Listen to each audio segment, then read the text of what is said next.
समाचार प्लस, खबर वही जो हमने कही। और बुलेटिन की शुरुआत बड़ी खबर से। तो झामुमो के गांडेय विधायक डॉक्टर सरफराज अहमद ने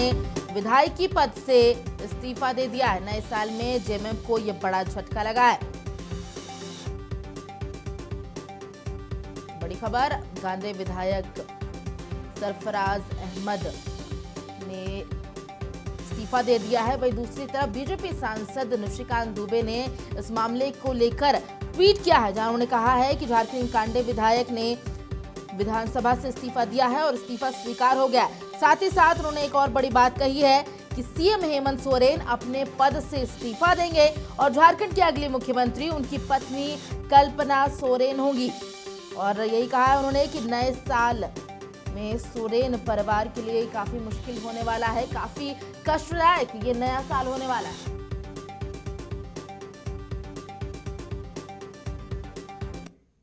और तमाम जानकारी के साथ हमारे सहयोगी सुमित न्यूज रूम से जुड़ चुके हैं लाइव हमारे साथ। सुमित, बड़ी खबर यहां पर सामने आ रही है। सुबह से तो पहले ये चल रहा था कि सूत्रों के हवाले से खबर सामने आ रही थी कि जेएमएम विधायक यहां पर इस्तीफा दे चुके, अब उस पर पुष्टि हो गई। पहले इस मामले के बारे में जानकारी दीजिए। बिल्कुल प्रभा, आपके मार्फत से तमाम दर्शकों को यह जानकारी दे दूं कि जेएमएम के विधायक सरफराज अहमद ने इस्तीफा दे दिया और ये इस्तीफा जो है वो अपने गांडे विधायक पद से दिया है, क्योंकि वो गांडे से विधायक थे जेएमएम कोटे से। 2023 जो साल बीता उसके आखिरी दिन में उन्होंने इस्तीफा दिया था, जिसको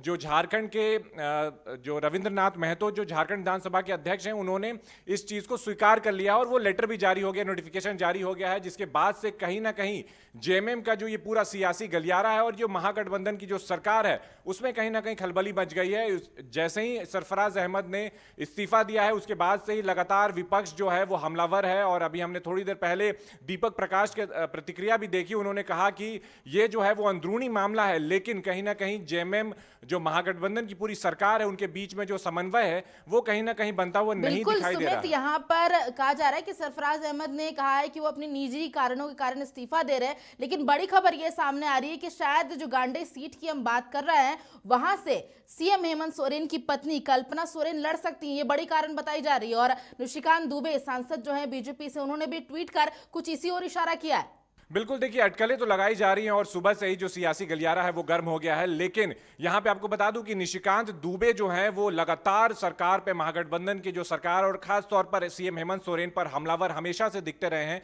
और जो ये सोशल मीडिया का जो वॉर है वो अपने ऑफिशियल एक्स अकाउंट से वो लगातार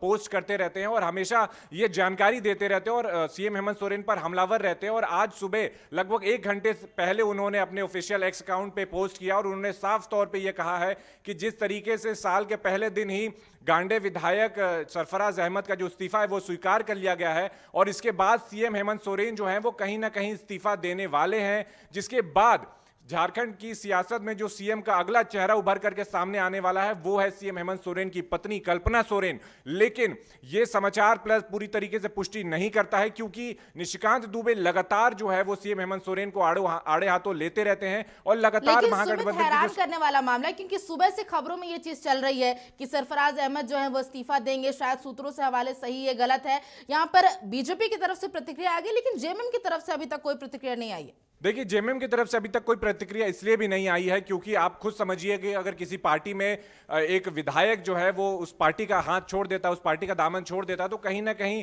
आपस में जो जिस तरीके की उन लोग का मतभेद चल रहा था, क्योंकि जो ये अटकलें लगाई जा रही हैं कि गांडे के जो विधायक सरफराज अहमद ने जिन्होंने इस्तीफा दिया है वो काफी समय से पार्टी से नाराज चल रहे थे और ये 2019 में जब उन्होंने जेएमएम का हाथ थामा था उसके बाद उनको कहीं ना कहीं मंत्री पद, चूंकि अल्पसंख्यक कोटे से आते हैं तो उनको कहीं ना कहीं मंत्री पद का भी लालच या लोभ आप कह सकती हैं। लेकिन उसके बाद जब उनको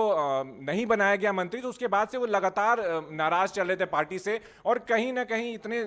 4 सालों 5 सालों में जो ये इस तरीके की नाराजगी जो है वो बढ़ती चली गई और उसका ही फलस्वरूप हम देखने को हमें मिल रहा है। सवाल रहेगा, क्योंकि कल्पना सोरेन का नाम बार बार आ रहा है, तो क्या लगता है कि जो अटकलें लगाई जा रही है ये अटकलों में ही रहेगा या वास्तविक में ऐसा लग रहा है कि कल्पना सोरेन शायद इस नए साल में राजनीति में कदम रखेंगी? देखिए, जिस तरीके से अभी सीएम हेमंत सोरेन पर जो ईडी की तलवार लटक रही है और लगातार 6 बार से जो ईडी का समन उनको मिला है, उसके बाद भी वो ईडी से मिलने के लिए नहीं मंजूरी दे रहे हैं। और साथ ही पिछली बार जब ईडी ने उनको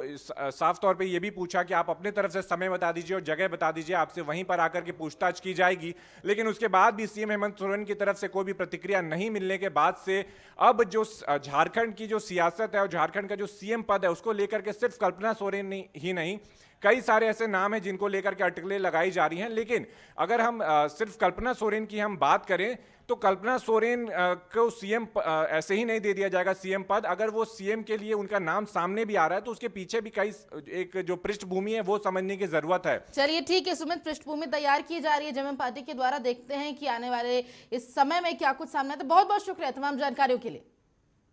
तो जेएमएम पार्टी के लिए बड़ी खबर हो सकती है, सरफराज अहमद ने इस्तीफा दे दिया है और अब अटकलें ये लगाई जा रही हैं कि गांधी जो विधानसभा क्षेत्र की हम बात कर रहे हैं, सीट की बात कर रहे हैं, वहां से सीएम हेमंत सोरेन की पत्नी कल्पना सोरेन लड़ सकती हैं।